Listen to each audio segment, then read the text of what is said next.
Hi, I'm Kendra Hollandquist, and today I'm going to give you my persuasive speech.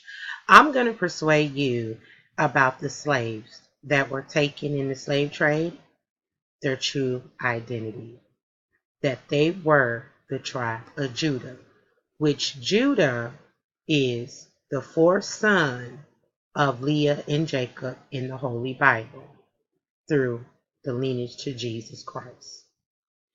As an African American, we do not know our lineage. We don't know where we're from. We are told we're just from Africa and our ancestors were slaves. We don't know our customs. We don't know our tradition. We don't know the language we spoke. We don't know anything. It was erased through slavery. But as I want to persuade you that my people, African Americans, have in our true identity.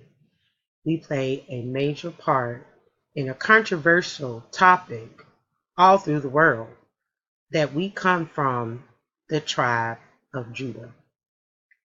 Pretty much the African Americans that are here in America are from this tribe. Ashley accomplished got a map of the Stanford University Library, which is the Emanuel Bowen map of 1967 to 1800. This map actually shows the slave trade and how the slaves were targeted.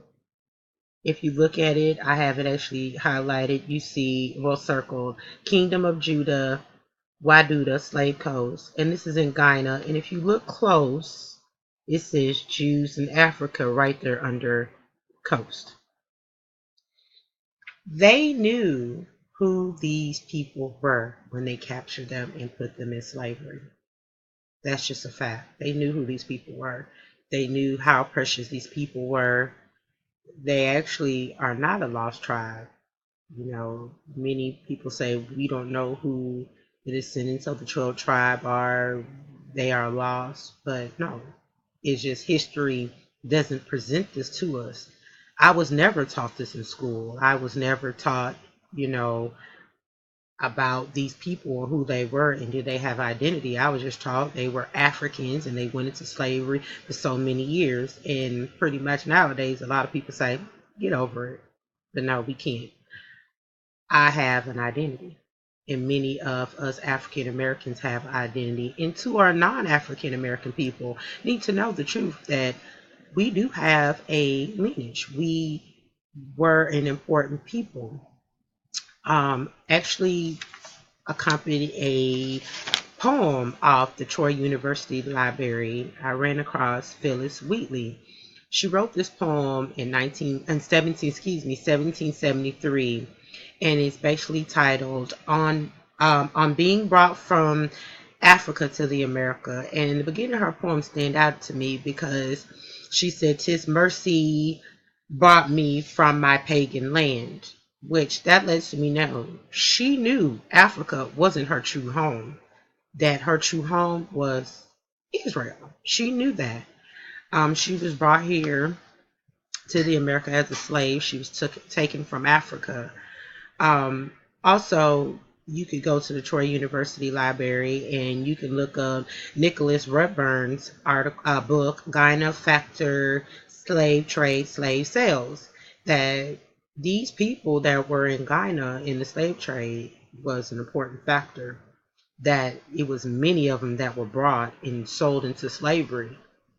And these people knew, the slave traders knew who these people were. Also, to back up my persuasive to you of who the identity of these people are, you can go into the King James Holy Bible. Deuteronomy 28 is really good. 1 through 68 pretty much tells you God's promise to his chosen people and his curse. Verse 68 in Deuteronomy 28 really is important because it says, "The Lord will send you back in ships to Egypt on a journey. I say you will never make again. There will you offer yourself for sale to your enemies as male and female slaves, but no one will buy you." That verse in the Holy Bible, the King James Bible, Deuteronomy 28, verse 68, plays a major factor in the African American community.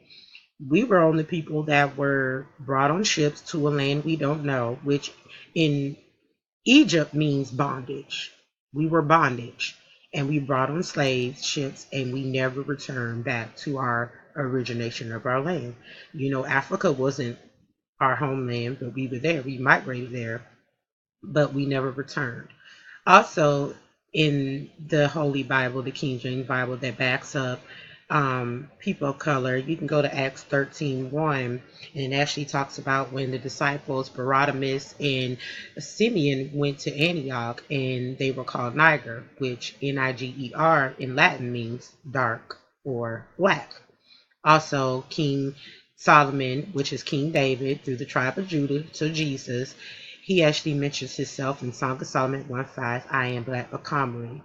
He described himself. So there's a lot of information that is in the Holy Bible that backs up the true identity of God's chosen people and the 12 tribes of Israel. A lot of stuff has been lost, but it can be found. I hope you found my speech persuasive to let you know that African Americans have a true identity and our lineage goes beyond Africa. It goes into Israel. Thank you and have a great day.